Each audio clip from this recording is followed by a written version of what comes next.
Hi guys, कैसे हैं आप सब। तो first of all please subscribe my channel. इस चैनल को सब्सक्राइब कर दीजिएगा, इस वीडियो को लाइक करिएगा और पूरा देखिएगा, क्योंकि इस वीडियो में मैंने आपसे कुछ क्वेश्चंस भी पूछे हैं जिसके आंसर्स आपको मुझे कमेंट में देने हैं। ओके, चलिए। तो हम लोगों ने पिछली बार बात किया था साइंस के बारे में, फिज़िक्स के बारे में, है ना। तो साइंस क्या है, साइंस के कुछ ब्रांचेस हैं जिसमें आपके पास आता है फिज़िक्स, केमिस्ट्री, बायोलॉजी, है ना। साइंस का मीनिंग क्या होता है। साइंस जो आया है एक वर्ड से, साइंटिया वर्ड से आया है, ठीक है। साइंटिया का मतलब होता है टू नो, यानी कि जानना, किसी भी चीज़ के बारे में जानना।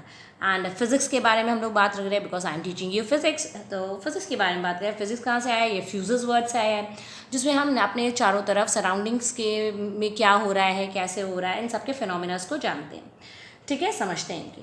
तो फिज़िक्स की बहुत सारी ब्रांचेज होती हैं। थर्मोडायनेमिक्स जहाँ टेम्परेचर की बात करते हैं, ऑप्टिक्स जहाँ लाइट की बात करते हैं, इलेक्ट्रोडायनेमिक्स जहाँ इलेक्ट्रिक मैग्नेटिज्म की बात करेंगे, ठीक है। इसी तरह से मैकेनिक्स जहाँ पर मोशन की बात करेंगे, बिकॉज आपका चैप्टर क्या है, मोशन है ना। तो मैकेनिक्स फिजिक्स की एक ऐसी फील्ड है जिसमें हम क्या करेंगे, we will study about the motion, ठीक है। तो मोशन पढ़ना है हमें, तो मोशन में पढ़े जितने भी फिजिकल क्वांटिटीज़ हैं उनके बारे में पढ़ने चल रहे हैं, जैसे डिस्टेंस है, डिस्प्लेसमेंट है, स्पीड है, एक्सेलरेशन है, वेलोसिटी है, ठीक है, and all these things. Okay, चलिए, तो we are going to start with distance and displacement. तो हम स्टार्ट करते हैं। तो डिस्टेंस क्या है, distance is the actual length of the path covered by the body. Distance वो actual length of the path, यानी उस रास्ते का जो एक्चुअल सही पूरी लेंथ है, ठीक है, वो पूरे रास्ता जितना कोई बॉडी कवर करती है वो पूरी दूरी कहलाती है डिस्टेंस।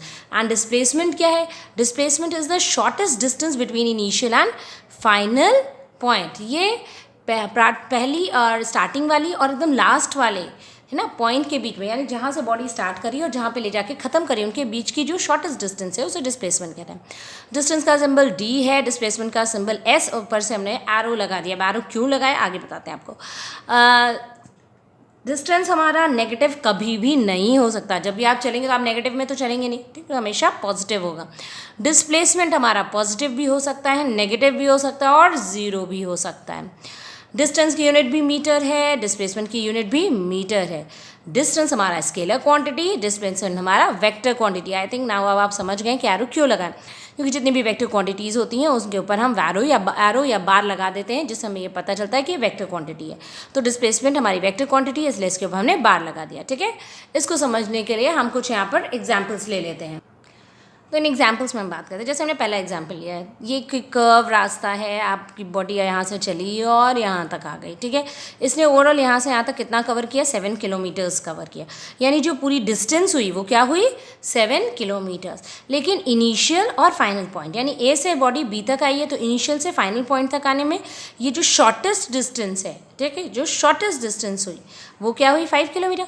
इसे हमने क्या कहा, डिस्प्लेसमेंट कहा, ठीक है। तो डिस्टेंस इसकी क्या हुई, 7 किलोमीटर, लेकिन डिस्प्लेसमेंट क्या हुई, 5 किलोमीटर्स, ठीक है। आगे एक नेक्स्ट एग्जाम्पल देख लेते हैं। चलिए, तो हमने क्या किया यहाँ पर कि एक बॉडी है, ठीक, जो ए पॉइंट पे रखी है, ठीक है।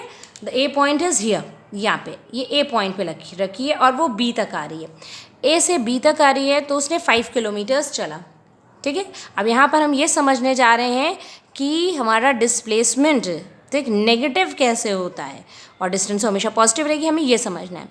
तो ए से बॉडी बी तक आई, 5 किलोमीटर चली, फिर हमने कहा इसे उसी ऑपोजिट डायरेक्शन में जाना है, कहाँ तक, सी तक। तो यहाँ बी से फिर चली और सी तक आती है, तो ये यहाँ से यहाँ तक में 6 किलोमीटर चली। तो डिस्टेंस हमारी कितनी हो गई, इसने कितना टोटल डिस्टेंस कवर किया इस बॉडी ने, 5 किलोमीटर और 6 किलोमीटर दोनों हमने ऐड कर दिया तो आ गया 11 किलोमीटर, है ना। 5 + 6 इज 11 किलोमीटर, यानी टोटल डिस्टेंस तो हमारी क्या आ गई, 11 किलोमीटर। अब डिस्प्लेसमेंट हम देख रहे हैं। डिस्प्लेसमेंट हमने पहले भी बताया आपको कि ये क्या है, एक वेक्टर क्वांटिटी है, और वेक्टर क्वांटिटी में हमें क्या देखना है, मैग्नीट्यूड और डायरेक्शन दोनों होता है। तो जब एक से बी की तरफ आई तो क्या हुआ, हमने पॉजिटिव लिया, है ना। अब जब उसी के ऑपोजिट जा रही है बॉडी, उसी के ऑपोजिट डायरेक्शन में मूव कर रही है तो क्या होगा, नेगेटिव होगा। तो जब ये नेगेटिव डायरेक्शन में मूव हुआ, क्योंकि अगर इधर हम पॉजिटिव ले रहे हैं तो इधर नेगेटिव लेंगे, तो ऑपोजिट डायरेक्शन में मूव किया तो यानी नेगेटिव। अब हमने +5 और दोनों को ऐड करेंगे टोटल डिस्प्लेसमेंट निकालने के लिए, तो +5 - 6 क्या आ गया, -1, यानी कि डिस्प्लेसमेंट हमारा क्या आ गया, -1, ये नेगेटिव में आ गया। क्लियर। चलिए नेक्स्ट एग्जाम्पल लेते हैं। एक कोई बॉडी है जिसने पॉइंट ए से शुरू किया और ए से मूव करते करते ये आया कहाँ पे, वापस ए पे चला आया, ठीक है, वापस ए पे चला आया और ये पूरा रास्ता जो इसने कवर किया दैट इज़ 15 किलोमीटर। इसने टोटल कितना कवर किया? 15 किलोमीटर। तो डिस्टेंस इसकी क्या हो गई? 15 किलोमीटर। डिस्प्लेसमेंट क्या हुई? जहाँ से इसने शुरू किया था, ठीक, ये वहीं पे आ गया। ए से शुरू किया था और घूम फिर करके कहाँ गया? ए पर ही आ गया। तो इनिशियल और फाइनल पॉइंट के बीच में क्या डिस्टेंस हुई? 0। तो डिस्प्लेसमेंट हमारा क्या हो गया? 0। इसी तरह से एक और एग्जाम्पल लेते हैं। हमने ले लिया ये एक सर्किल है, ठीक है, कोई बॉडी है, इस सर्किल पे मूव कर रही है और सर्किल का जो रेडियस है दैट इज़ आर, ठीक है। इसका जो रेडियस है, इसका सेंटर इज ओ एंड ये रेडियस इसका क्या है? वो आर है, ठीक है। एक आर रेडियस पे मूव है। तो हमने कहा फ्रॉम ए टू बी, जब बॉडी हमारी ए से बी तक आ रही है तो इसमें डिस्टेंस क्या है, डिस्प्लेसमेंट क्या है? तो हमने कहा डिस्टेंस जो है वो क्या होगी भाई? इसका सर्कमफेरेंस क्या होता है बताइए? 2πr होता है सर्कमफेरेंस, है ना, 2πr। तो आधा होगा तो क्या होगा? πr हुआ, यानी कि सेमी सर्कल है तो πr। तो डिस्टेंस कवर्ड कितनी हो गई? That is πr। और डिस्प्लेसमेंट क्या हुआ? ये इनिशियल पॉइंट, ये फाइनल पॉइंट। तो इनिशियल से फाइनल पॉइंट में आया तो डिस्प्लेसमेंट क्या हो गया? r और r, displacement is 2r। Clear? अब हम कह रहे हैं कि बॉडी ए से चल रही है और फिर वापस ए पर आ रही है।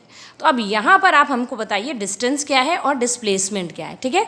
इस क्वेश्चन का आंसर आप मुझे कमेंट में देंगे, ठीक है, अपने नाम के साथ। आप अपने कमेंट में इन दोनों का आंसर आप लिखिए कि डिस्टेंस कितनी, डिस्प्लेसमेंट कितनी। Okay, I will wait for your comment. आगे बढ़ते हैं, हम स्पीड के बारे में जानने चलते हैं, ठीक है, कि नाउ व्हाट इज स्पीड, ठीक। चलिए, जब स्पीड के बारे में चलते हैं तो स्पीड और वेलोसिटी इन दोनों का डिफरेंस भी हम साथ में ही देख लेते हैं। तो स्पीड क्या है? Speed is the total distance covered per unit time. Total distance body ने कितनी कवर की पर यूनिट टाइम। और वेलोसिटी क्या है? Total displacement covered per unit time. Total क्या कवर कर रहा है? डिस्प्लेसमेंट, कि कितना डिस्प्लेसमेंट इसने कवर किया पर यूनिट टाइम में, ठीक है। स्पीड का रिप्रेजेंटेशन v है एंड वेलोसिटी का रिप्रेजेंटेशन क्या है? v। अगेन ऊपर क्या लगा हुआ है? एरो y, क्योंकि ये क्या है? एक वेक्टर क्वांटिटी है, ठीक है। स्पीड स्केलर है, कोई ज़रूरत ही नहीं है इसमें कितने की स्पीड में चला रहा है। 40 किलोमीटर पर आवर की स्पीड में चला रहा है, 70 किलोमीटर पर आवर की डायरेक्शन की नीड नहीं। बट वेलोसिटी में डिस्प्लेसमेंट है ना, तो ये क्या एक वेक्टर क्वांटिटी है, ठीक है। अभी समझाते हैं कैसे। स्पीड क्या है? Speed is distance upon time. Speed की यूनिट क्या होती है? Distance upon time, that is sorry, speed का फॉर्मूला है distance upon time, that is d upon T. और वेलोसिटी का फॉर्मूला क्या है? वेलोसिटी क्या है? वेक्टर है तो एरो लगा दिया, s वेक्टर है एरो लगा दिया, n अपॉन टी, ठीक है। अब यहाँ पर एक चीज़ ये ध्यान दीजिए, हमें ये पता करना है कि वेलोसिटी क्या है, स्केलर है कि वेक्टर है। चलिए देख लेते हैं। डिस्प्लेसमेंट क्या है? This one is vector. Time क्या है? This one is scalar. But एक क्वांटिटी इसमें क्या है? वेक्टर है ना, इसलिए वेलोसिटी हमारी क्या होगी? वेक्टर होगी। स्पीड में आइए, डिस्टेंस क्या है? स्केलर है। टाइम क्या है? स्केलर है। जब ये दोनों स्केलर है तो स्पीड क्या होगी? दैट इज ऑल्सो स्केलर, वो भी स्केलर रहेगी, ठीक है। क्लियर? इसकी भी यूनिट क्या है? इसकी मतलब स्पीड की यूनिट क्या है? मीटर पर सेकेंड। वेलोसिटी की यूनिट क्या है? मीटर पर सेकेंड। क्लियर? तो that's it for today. Thank you.